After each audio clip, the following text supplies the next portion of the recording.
Hey, do you have a sec? There's something that I need to tell you. You have something to say? Over text? Why don't you just come here and say it to me in person? I mean, we share the same house after all. It's better to talk eye to eye, don't you think? Well, maybe you should reflect on why I don't want to talk to you in person. Honestly, just the mere glimpse of your face and the slightest noise of your voice makes me nauseous, I swear. Sweetie, there's really no need to use such awful language with me. I was just making a suggestion. Don't call me sweetie, and stop pretending to be my mom. You'll never replace her. Got it?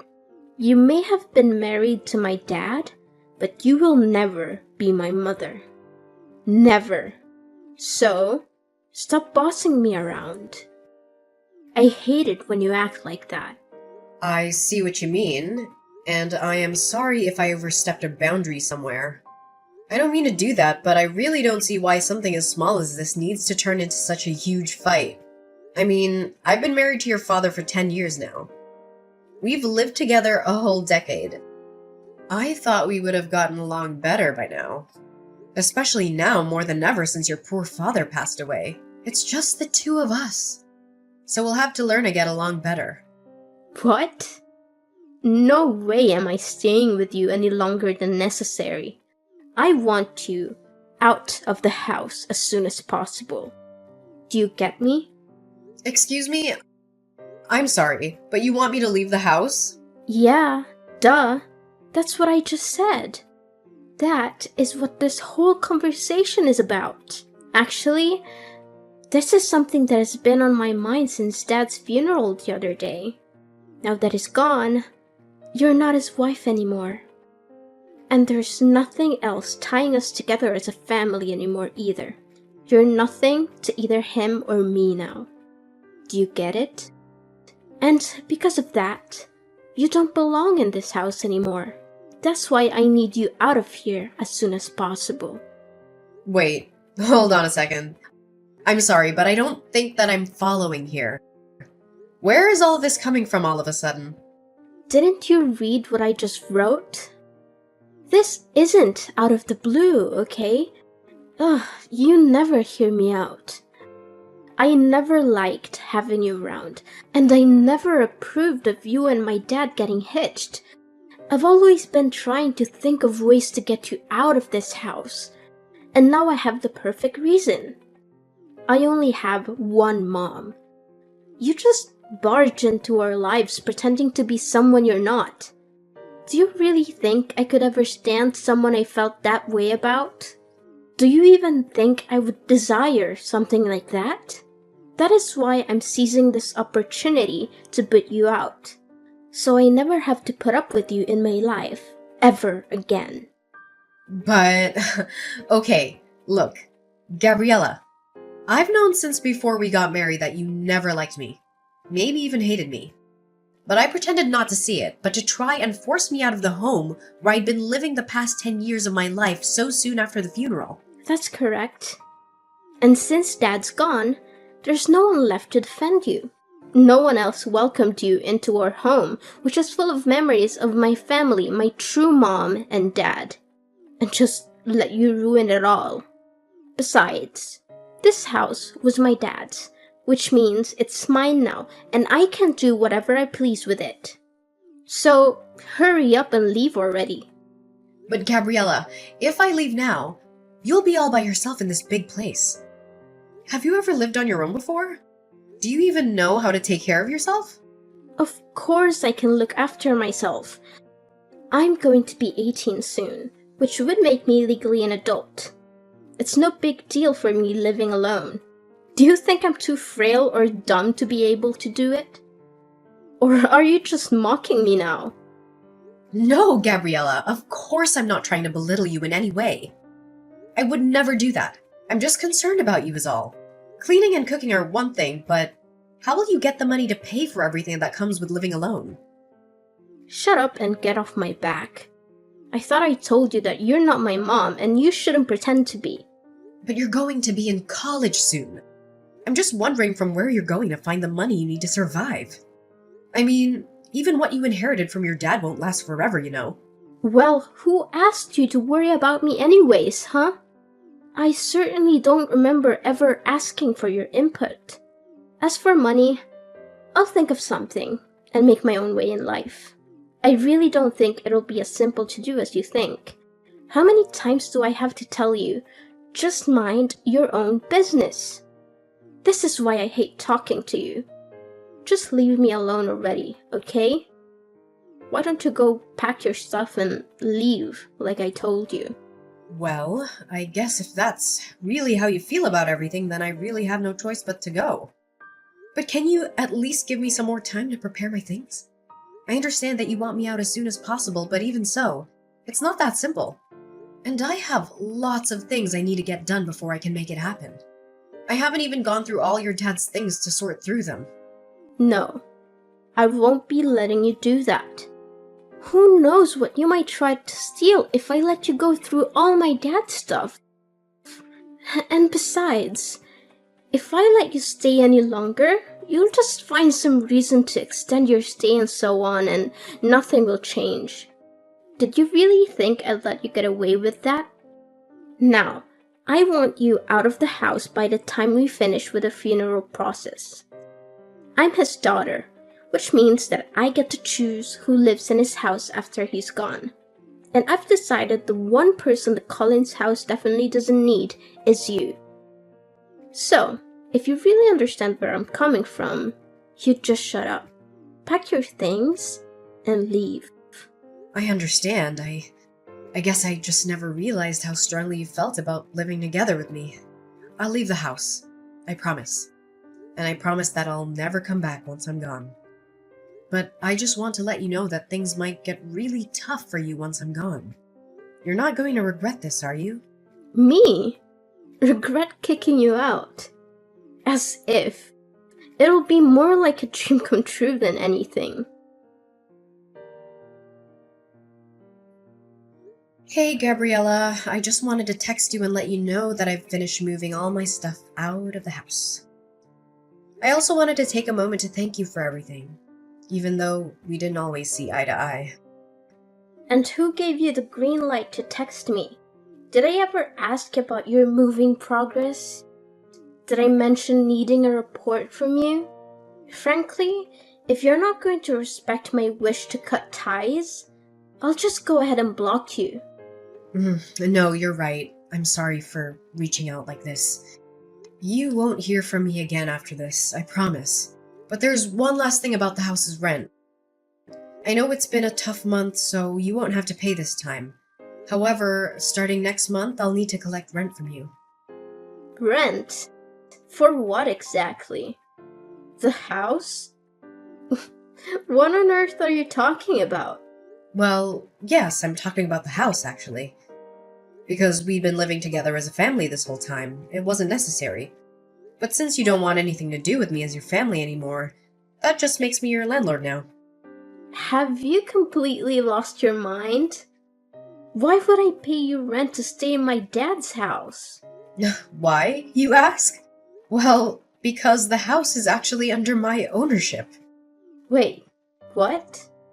What are you talking about? I don't understand. What?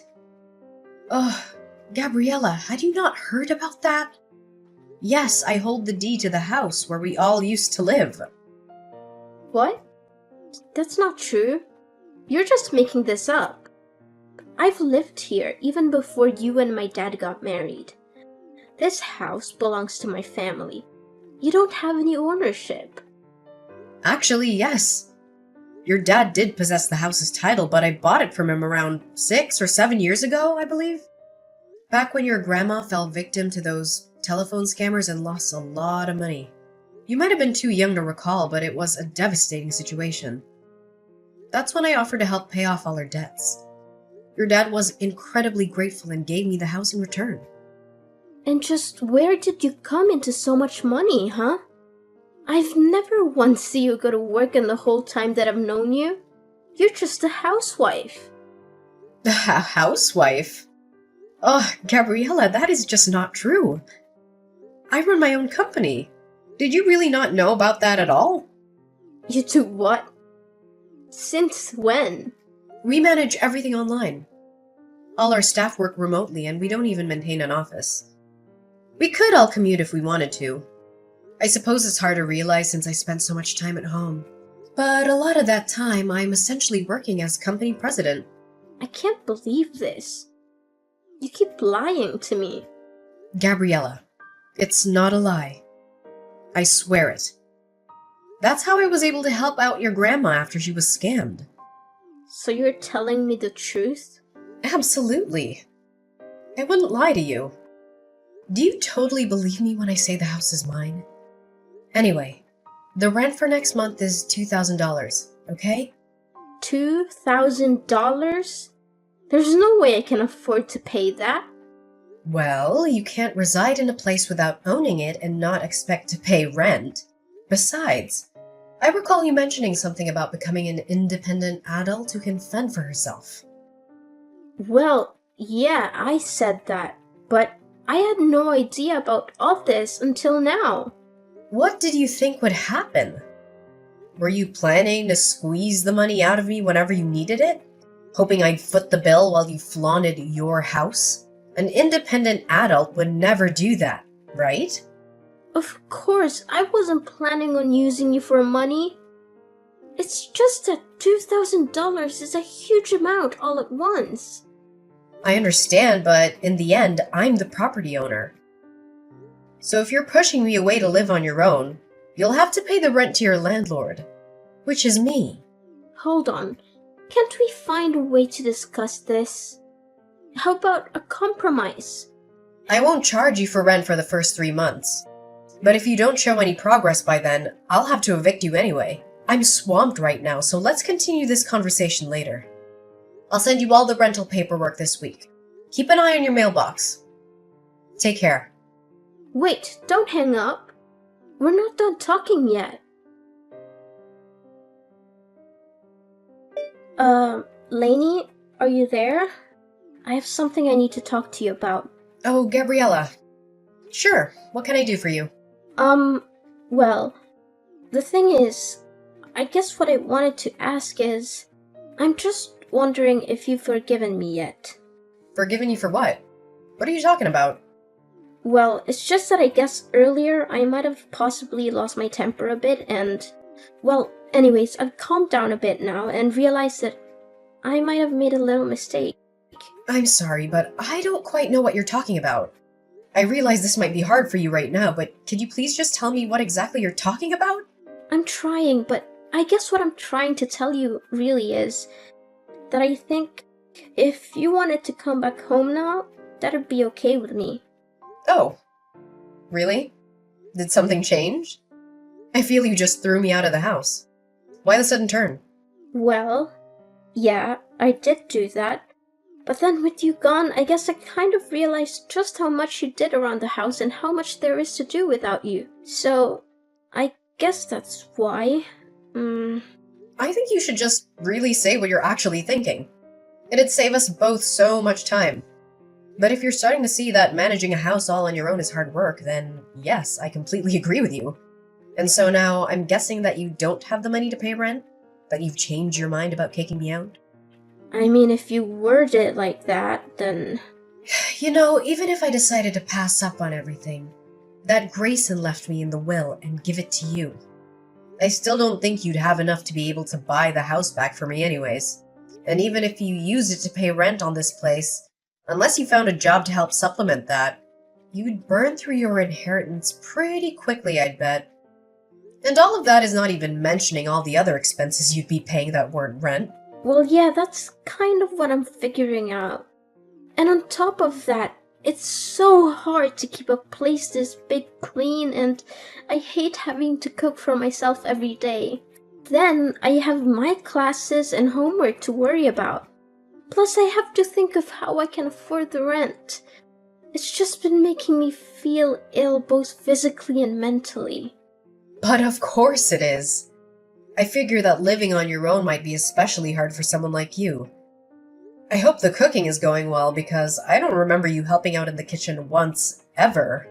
And yet for some reason you thought you were ready to maintain a whole house by yourself? You're right. And I guess I just never realized all the things that you actually did do for all of us when we lived together. That's why I want to really, sincerely apologize for the bratty attitude that I treated you with the other day. I promise to never throw you out of the house again. You always pretended not to see how I really felt about you, but I don't want you to do that anymore. I promise that I'll do my best to see that we get along. So please come back. Yeah, I don't think so. But I just apologized. You hated me so much that you couldn't hold back from throwing me out of my own house, just days after your dad's funeral. And now you only want me to come back because you're getting a taste of the real world. And you're realizing that it's not so easy on your own. I mean, have you put any thought into how you're going to go on like this? But I apologized. I thought about what I did and realized just how much trouble I caused you over the years. Please, I'm sorry. What else can I say? And I think that you're just saying that you're sorry. But the only real reason that you want me back is because you've realized how hard it is to do things on your own. So now you want the person that used to cook and clean for you to come back and do all of that once again. No, that's not true. I promise. I really do want to make up with you and try and be friends. Well, that's the thing, Gabriella. I don't. I mean, come to think of it, I don't really have a single happy memory of interacting with you. I've worked so hard for so many years to try and get you to notice and appreciate me. But all you've done for the past 10 years is either ignore me or hurl abuse at me. You've only ever used my presence in this house for your own convenience. Even if you didn't realize it until just now, I really don't think I owe you the forgiveness you're looking for. Please don't say that. Surely we can talk this out. Please, I can't do this on my own. Please, Mom, I'm begging you. I thought you and I were nobody to each other. Why are you pretending like you're my daughter now? How could you? Anyways, I'll be expecting next month's rent soon. I'll send you my bank info soon. You can just make the payments through there, okay? See ya! Wait, please, it wasn't supposed to happen this way. I apologized. I reflected on my actions. Please come back to me. And so, after that, Gabriella kept trying to apologize. But honestly, it was clear that her main motives were centered around avoiding chores and dodging the rent. I eventually reached the point where I couldn't tolerate that attitude anymore, so I decided to take a different approach and got in touch with Grayson's older sister. She agreed to take Gabriella under her wing, aiming to instill some proper manners before college. With her experiencing raising 5 kids, 2 boys and 3 girls, who've all turned into wonderful adults, I feel she was the best person to teach Gabriella a thing or two about housekeeping, budgeting, and general etiquette. Meanwhile, I've been taking care of our now empty old house. I'm keeping it well maintained, hoping that one day, Gabriella might actually mature into a self-sufficient adult. When that moment arrives, I plan to hand the house over to her. No strings attached. That will also be the day I gracefully step out of her life. Living with Gabriella again isn't something I'd want. But as the daughter of the man I loved, I genuinely wish for her to find her own path to happiness. So, that's the update for now. I appreciate you joining me on this journey. If you enjoyed this story, a thumbs up would be awesome. And hey, don't forget to hit that subscribe button so you can catch more content like this in the future. Thanks for tuning in!